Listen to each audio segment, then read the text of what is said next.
ഇന്ന് ദേശീയ ഡെങ്കി ദിനമാണ്. പകർച്ചവ്യാധികളുടെ വിഷയത്തിൽ ആരോഗ്യവകുപ്പ് മുൻകൂട്ടി നടപടികൾ സ്വീകരിക്കുന്നുണ്ടെന്ന് പറയുമ്പോഴും സംസ്ഥാനത്ത് പകർച്ചവ്യാധികൾ വ്യാപിക്കുകയാണ്. ഈ വർഷം മാത്രം മരിച്ചത് 120 പേർ. പകർച്ചവ്യാധിയിൽ വില്ലനായി എലിപ്പനിയും മഞ്ഞപ്പിത്തവും. ഓരോ മാസവും അസുഖം റിപ്പോർട്ട് ചെയ്യപ്പെടുന്ന രോഗികളുടെ എണ്ണവും വർദ്ധിച്ചു വരികയാണ്.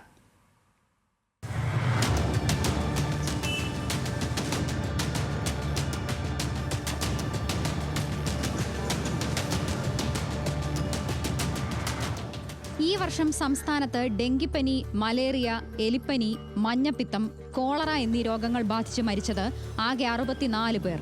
അതിൽ ഏറ്റവും കൂടുതൽ എലിപ്പനി ബാധിച്ചുള്ള മരണമാണ്.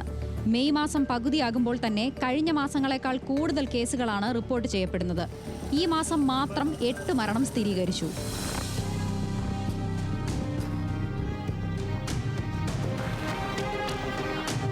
മാർച്ച് മാസത്തിലെ കണക്കെടുക്കുമ്പോൾ എലിപ്പനി മരണം 2ഉം മഞ്ഞപ്പിത്ത മരണം 7ഉമാണ് റിപ്പോർട്ട് ചെയ്യപ്പെട്ടത്.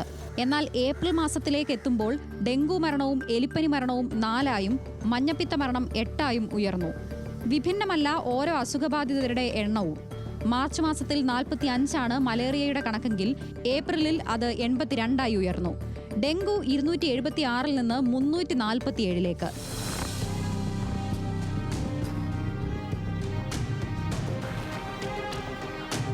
സംസ്ഥാനത്ത് ഈ വർഷം 28 പേരാണ് എലിപ്പനി ബാധിച്ച് മരിച്ചത്. അതേസമയം മഞ്ഞപ്പിത്തം ബാധിച്ച 4034 പേരിൽ 26 പേർക്കാണ് ജീവൻ നഷ്ടമായത്. ഈ വർഷം ഇതുവരെ 2099 പേർക്ക് ഡെങ്കുവും 265 പേർക്ക് മലേറിയയും സ്ഥിരീകരിച്ചു. കഴിഞ്ഞ ഏപ്രിൽ മാസത്തിൽ ഒരു കോളറ മരണവും റിപ്പോർട്ട് ചെയ്യപ്പെട്ടിരുന്നു. ഈ മാസം ആലപ്പുഴയിലും ഒരു കോളറ കേസ് കൂടി റിപ്പോർട്ട് ചെയ്യപ്പെട്ടു കഴിഞ്ഞു.